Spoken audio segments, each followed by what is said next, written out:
यह कहानी भारतीय इतिहास की सबसे खूबसूरत महिला के नाम से विख्यात आम्रपाली की है। आम्रपाली बेहद खूबसूरत थी और कहते हैं जो भी उसे एक बार देख लेता वह उस पर मुग्ध हो जाता था। आम्रपाली के जैविक माता पिता का तो पता नहीं, लेकिन जिन लोगों ने उसका पालन किया उन्हें वह एक आम के पेड़ के नीचे मिली थी, जिसकी वजह से उसका नाम आम्रपाली रखा गया। वह बहुत खूबसूरत थी, जो भी उसे देखता था वह अपनी नज़रें उस पर से हटा नहीं पाता था। लेकिन उसकी यह खूबसूरती, उसका यही आकर्षण उसके लिए श्राप बन गया। आम्रपाली जैसे जैसे बड़ी होती गई वह और भी ज़्यादा आकर्षक दिखने लगी, जिसकी वजह से वैशाली का हर पुरुष उसे अपनी दुल्हन बनाने के लिए बेताब रहने लगा। लोगों में आम्रपाली की दीवानगी इस हद तक थी कि वो उसका पाने के लिए किसी भी हद तक जा सकते थे। यह सबसे बड़ी समस्या थी। आम्रपाली के माता पिता जानते थे कि आम्रपाली को जिसको भी सौंपा गया तो बाकी के लोग उनके दुश्मन बन जाएंगे और वैशाली में खून की नदियाँ बह जाएंगी। इसके लिए वह किसी भी नतीजे पर नहीं पहुंच पा रहे थे। इसी समस्या का हल खोजने के लिए एक दिन वैशाली में सभा का आयोजन हुआ।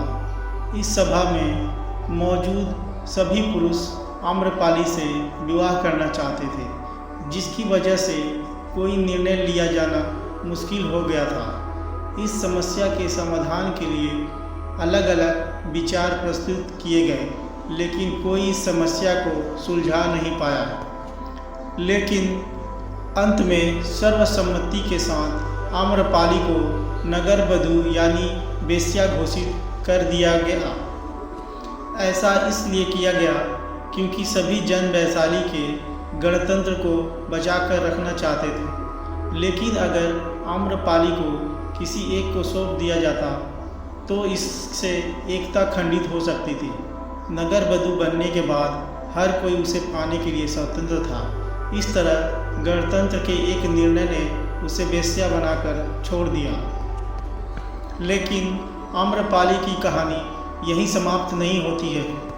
आम्रपाली नगर वधू बनकर सालों तक वैशाली के लोगों का मनोरंजन करती है, लेकिन जब एक दिन वो भगवान बुद्ध के संपर्क में आती है तो सब कुछ छोड़कर एक बौद्ध भिक्षुणी बन जाती है। बुद्ध अपने एक प्रवास में वैशाली आए। कहते हैं कि उनके साथ सैकड़ों शिष्य भी हमेशा साथ रहते थे।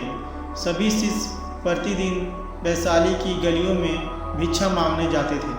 वैशाली में ही आम्रपाली का महल भी था। एक दिन उसके द्वार पर एक भिक्षु भिक्षा मांगने के लिए आया। उस भिक्षु को देखते ही वह उसके प्रेम में पड़ गई। वह अपने परकोटे से भागी आई और भिक्षुक से बोली, आइए कृपया मेरा दान ग्रहण करें। उस भिक्षुक के पीछे और भी कई भिक्षुक थे। उन सभी को अपनी आंखों पर विश्वास नहीं हुआ।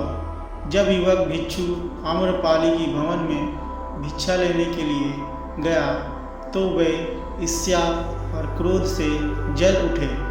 भिक्षा देने के बाद आम्रपाली ने युवक भिक्षुक से कहा, 3 दिनों के बाद वर्षा काल प्रारंभ होने वाला है। मैं चाहती हूँ कि आप उस अवधि में मेरे महल में ही रहें।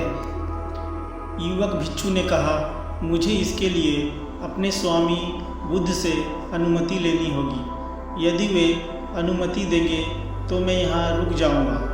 युवक भिक्षु के बुद्ध के पास पहुँचने से पहले ही कई भिक्षु वहाँ पहुँच गए और उन्होंने इस वृत्तांत को बढ़ा चढ़ाकर सुनाया।